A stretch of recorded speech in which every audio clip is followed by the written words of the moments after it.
আপনাকে কে বলেছে জাল হাদিস আমল করতে? দুর্ভাগ্য, সমাজের বুকে এত জাল হাদিস চালু আছে। 104 পৃষ্ঠায় ফাজাইলে জিকিরের মধ্যে আসছে, যে ব্যক্তি বলবে লা ইলাহা ইল্লাল্লাহু আহাদান সামাদান লাম ইয়ালিদ ওয়া লাম ইউলাদ ওয়া লাম ইয়াকুল লাহু কুফুয়ান আহাদ, এই দোয়াটি যে ব্যক্তি পড়বে 20 লক্ষ নেকি পাবে। এরা শিখে গেছে এবার, নাউজুবিল্লাহ বলা। 20 লক্ষ নেকির কথা আসছে, এটা জাল হাদিস। গোটা দুনিয়ায় মুরব্বীরা প্রচার করেছে, তাবলীগের এই কাকরাইলের মুরব্বীরা প্রচার করেছে। মনে রাখবেন, এই তাবলীগ জামাত হলো ইংরেজিদের তৈরি করা একটা বিস্ফোড়া মুসলিমদের জন্য। এই বিস্ফোড়ার কারণেই গোটা উপমহাদেশটা আজকে গোটা মুসলিম বিশ্ব মাদকতার বিরুদ্ধে, জেনার বিরুদ্ধে, সুদের বিরুদ্ধে, জঙ্গিবাদের বিরুদ্ধে, সন্ত্রাসের বিরুদ্ধে, দুর্নীতির বিরুদ্ধে কথা বলা ভুলে গেছে। হকের পক্ষে বাতিলের বিরুদ্ধে কথা বলাও একটা জিহাদ। কিন্তু ইংরেজরা চেয়েছিল জিহাদের রুহটাকে মেরে দিয়ে, জিহাদের রুহটা মেরে দিয়ে শুধু মুসলমানদেরকে ফজিলতের মধ্যে ডুবা রাখবো, যেন আমাদের উদ্দেশ্য সফল হয়। কারণ মুসলিমরা যদি হুঙ্কার ছাড়ে, মুসলমানরা যদি হুঙ্কার ছাড়ে, তাহলে আমরা টিকতে পারবো না। অতএব জিহাদের ফজিলতটা বাদ দে, অন্য ফজিলত। এই জন্যই আছে, এই জন্যই ফাজাইলে কুরআন আছে, ফাজাইলে নামাজ আছে, ফাজাইলে হজ আছে, ফাজাইলে সওম আছে, ফাজাইলে যাকাত আছে, ফাজাইলে জিকির আছে, ফাজাইলে দরুদ আছে, কিন্তু ফাজাইলে জিহাদ নাই। অথচ অন্যান্য ইবাদতের চেয়ে জিহাদের ফজিলত সবচেয়ে বেশি। নাই কেন? ও জ্ঞানী লোকেরা একটু চিন্তা করবেন না, একটু ভাববেন না?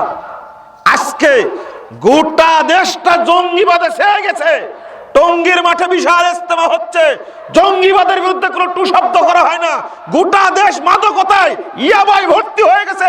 টঙ্গীর মাঠে মাদক দ্রব্যের বিরুদ্ধে কোনো কথা হয় না। গোটা দেশটা জেনায়, ধর্ষণে পরিপূর্ণ হয়ে গেছে। টঙ্গীর মাঠে ধর্ষণের বিরুদ্ধে কোনো কথা হয় না। গোটা দেশটা আজকে আত্মসাতে, দুর্নীতিতে, সন্ত্রাসে ভর্তি হয়ে গেছে। টঙ্গীর মাঠে শুধু ফরমা, শুধু ফরমা, শুধু ফরমা। জাল জয়ীফ হাদিসের বিরুদ্ধে কথা বলবে না, বরং জাল জয়ীফ বর্ণনা করে মানুষের ব্রেনটা, মানুষের মগজটা একবার পচিয়ে ফেলেছে, মুসলমানের রূহটাকে হত্যা করেছে তারা একবার। বিস্ফোরক একটা মুসলমানদের জন্য। তাই শুধু এত কোটি ফজিলত, এত কোটি ফজিলত, এত কোটি ফজিলত, খালি কোটির নিচে নাই। এখানে 20 লক্ষ নেকির কথা বলা হয়েছে। আপনাকে সহিহ হাদিসটা বলি এবার। 181-82 পৃষ্ঠা খুলুন, দ্বিতীয় খণ্ডের তিরমিজির মধ্যে আল্লাহ নবী মুহাম্মদ সাল্লাল্লাহু আলাইহি ওয়াসাল্লাম বলছেন, যে ব্যক্তি বাজারে ঢোকার সময় বলবে, বাজারে যান না আপনারা, দোয়াটা মুখস্থ করে যাবেন, লা ইলাহা ইল্লাল্লাহু ওয়াহদাহু লা শারীকা লাহু লাহুল মুলকু ওয়া লাহুল হামদু ইউহয়ী ওয়া ইউমীতু বিয়াদিহিল খায়রু ওয়া হুয়া আলা কুল্লি শাইইন কাদির। যে ব্যক্তি এই দোয়া পাঠ করে বাজারে ঢুকবে, আল্লাহ নবী বলছেন আল্লাহ তার 10 লক্ষ পাপকে ক্ষমা করে দেবেন। আল্লাহ তার 10 লক্ষ নেকি আমুলনামায় লিপিবদ্ধ করবেন। আল্লাহ তার 10 লক্ষ মর্যাদা বৃদ্ধি করে দেবেন। ওয়া বুনিয়া লাহু বাইতুন ফিল জান্নাহ। শুধু তাই বললেন না, তার জন্য জান্নাতে একটি ঘর তৈরি করা। ফজিলত নাই? সহিহ ফজিলত কেন বলা হয় না? শুধু জাল হাদিস বর্ণনা করে সমাজকে পচানো একটা ষড়যন্ত্র মাত্র। বলছিলাম আর একটা হাদিস শুনুন, যে ব্যক্তি জামাতের সাথে সালাত আদায় করবে, জামাতের সাথে যে ব্যক্তি সালাত আদায় করবে, এই ব্যক্তি 3,35,54,432 গুণ নেকি পাবে। হিসাব করেছে কেমনে? ঠিক বলেছেন আপনি, হিসাব করেছে কেমনে? আপনাকে কি বলবো, যদি বলতে থাকে অন্তত ঘন্টা 5 বললে আমার এই কথা শেষ হবে না ইনশাল্লাহ। যদি খালি বলতে থাকে পার্থক্য এগুলো। কোথায় পেলেন এটা? কে বলেছে 3,35,00,000 পাবেন নাকি? 31-32 পৃষ্ঠায় বর্ণিত হয়েছে ফাজাইলে হজ অংশের, ফাজাইলে নামাজ অংশে। কোথায় পেলেন আপনার মিথ্যা কথা? অথচ আল্লাহর নবী বলেছেন কি, যে ব্যক্তি জামাতের সাথে সালাত আদায় করবে সে 25 থেকে 27 গুণ নেকি পাবে। 560 নম্বর হাদিস সহিহ। এই কথা গ্রহণ করে কোথায় 25 আর 27 আর কোথায় 3,35,00,000 গুণ। কত লাভ, কিন্তু লাভও আছে আবার ক্ষতিও আছে। দেখবেন লাভ আছে আবার ক্ষতিও আছে। এখানে বাড়ালো তাই না, আবার কোথাও কমেও গেছে। কমটা গাধার আমল করে। আমার দরকার নেই 3 কোটি কোটি দরকার নেই।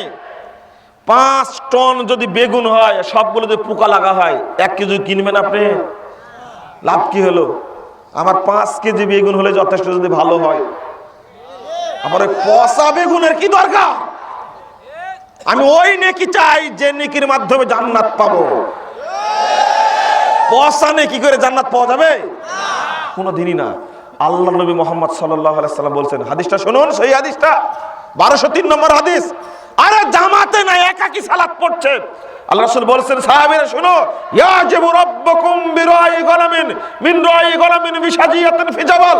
ওই যে পাহাড়ের চূড়ায় ছাগলের রাখাল সালাত আদায় করছে, পাহাড়ের উপরে সালাত আদায় করছে ছাগল চড়াতে গিয়ে, ইয়াযিনু ওয়া ইয়াকিমুস সালাহ। ওই রাখাল আযান দিয়ে সালাত শুরু করেছে, ওয়াক্ত মোতাবেক সালাত আদায় করছে। আল্লাহ নবী মুহাম্মদ সাল্লাল্লাহু আলাইহি সাল্লাম বলছেন, তোমাদের রব আল্লাহ রাখালকে দেখে খুশি হয়ে গেছেন। আল্লাহ বলছেন আসমান থেকে, উনজুরু ইলা আবদি, হে আমার ফেরেশতারা, আসমানে যত ফেরেশতা, জমিনে যত ফেরেশতা, সবাই ডেকে ডেকে বলছেন, উনজুরু ইলা আবদি, আমার বান্দার দিকে তোমরা তাকিয়ে দেখো, আমার বান্দার দিকে তাকিয়ে দেখো। ইউযিনু ওয়া ইউকিমুস সালাত, আযান দিয়ে একাই সালাত আদায় করছে। ইয়াখাফু মিন্নি, সে একমাত্র আমাকেই ভয় করে, কাউকে ভয় করে না। ও ফেরেশতারা সাক্ষী থাকো, গফারতু লি আবদি, আমি আমার বান্দার সব পাপ ক্ষমা করে দিলাম। ওয়াদখালতুহুল জান্নাহ, আমি তাকে জান্নাতে প্রবেশ করাই দিলাম। কেন ফজিলত নাই? ভালো ফজিলত বর্ণনা করতে কি চুলকায়, কামড়ায়? সহি ফজিলত বর্ণনা করে শিখুন। কত ফজিলত দিবেন আপনি? আমি বললাম যে ফজিলত কিন্তু 12টা বাজানো হয়েছে কোন কোন জায়গাতে। একবার সুবহানাল্লাহ বললে কত নেকি হয়? 49 কোটি। বলছেন না কেন আপনারা? একবার সুবহানাল্লাহ বললে 49 কোটি নেকি হয়। কেউ সুবহানাল্লাহ বললেন না আপনারা? নাউজুবিল্লাহ। এখানে সুবহানাল্লাহ চলবে না। 49 কোটি সুবহানাল্লাহর 12টা বাজানো হয়েছে। দেখবেন সহিহ মুসলিম প্রথম খণ্ডের 118 পৃষ্ঠার হাদিস। আল্লাহ নবী বলছেন, কেউ যদি একবার সুবহানাল্লাহ বলে, একবার 7টি আসমানের মধ্যে যত জায়গা আছে, সহিহ হাদিস, যে ব্যক্তি একবার সুবহানাল্লাহ বলবে, 7টি আসমানে যত জায়গা আছে, 7টি জমিনের মধ্যে যত জায়গা আছে, সমস্ত জায়গাকে আল্লাহ নেকিতে পূরণ করে দেবে। আবার 49 কোটি নেকি দ্বারা নরসিংদী জেলা ভরবে? হ্যাঁ, সুবহানাল্লাহর 12টা বাজায়নি এখানে। সুবহানাল্লাহর মর্যাদা কমেছে না বেড়েছে? বেড়েছে। 49 কোটি বলে সুবহানাল্লাহর 12টা বাজায়নি। ও, তাহলে একটা গল্প শুনেন। এক হুজুর গল্প দিয়ে বলছে, তারাবি 8 রাকাত আর 20 রাকাত নিয়ে দ্বন্দ্ব করার কি দরকার? কি দরকার দ্বন্দ্ব করার? কারণ হলো যে কেউ 20 টাকা নিয়ে বাজারে গেল, ও 8 টাকা খরচ হলো, তো হয়েই গেল, থাকি গেল 12 টাকা। আর যদি লাগেই 20 টাকা, তাহলে 20 টাকারই করলো। অতএব 20 টাকা পড়লে সমস্যাটা কি? দেখছেন কি চমৎকার যুক্তি। উল্টা বলা হয়েছে। বললাম যখন যে ঠিক আছে, ঈদের তাকবীর 12টা দিলে সমস্যাটা কি? বুঝেন না মনে হয়? ঈদের তাকবীর 12টা দিলে সমস্যা কি? 12 টাকায় যদি নিয়ে যান আপনি, 6 টাকা যদি হয়েই যায়, তাহলে হলো, না হলে 12 টাকা লাগলো, তখন আর কথা বলে না। বুঝলেন যুক্তি? বুঝলেন? এগুলো যুক্তি হলো একটা। এখানে আর বেশি নিবে না, 12 টাকা নিবে না। ওখানে 20 টাকা নিবে, কিন্তু এখানে 12 টাকা নিবে না, 6 টাকায় নিবে এখানে। আপনারা মানে বুঝতে পারেননি ঘটনা। ঈদের সালাত কয় তাকবীরের? 12 তাকবীরে। ঈদের সালাত 12 তাকবীরে, সহিহ হাদিস। 12 তাকবীরে সহিহ হাদিসটা নেবে না, ওই জালটাই নিবে 6 তাকবীরের। এটা এখানে আর 6 আর 12 পার্থক্য করবে না। ওখানে ঠিকই গিয়ে 8 আর 12, 8 আর 20-এর পার্থক্য করছে। কথা কি বুঝতে পারছেন? এতই যুক্তিবাদী, কিন্তু যুক্তির তলা ফুটা, তলা ছিদ্র। যুক্তির কি তলা? ছিদ্র। বন্ধুরা আমার, আপনাকে কি বলবো, এই সমস্ত নোংরা মিথ্যা জঘন্য কাহিনী শিখেছে কি দ্বারা? জয়ীফ এবং জাল হাদিস দ্বারা। নিয়ামুল কুরআন সবচেয়ে বেশি সর্বনাশ করেছে, আর ফাজাইলে জিকির আর ফাজাইলে দরুদ সবচেয়ে বেশি সমস্যা করেছে। নাউজুবিল্লাহ। আপনারা পরিবারের জন্য একটা নতুন বের হয়েছে, পরিবার সংশোধনে 40টা উপদেশ, নতুন বই একটা।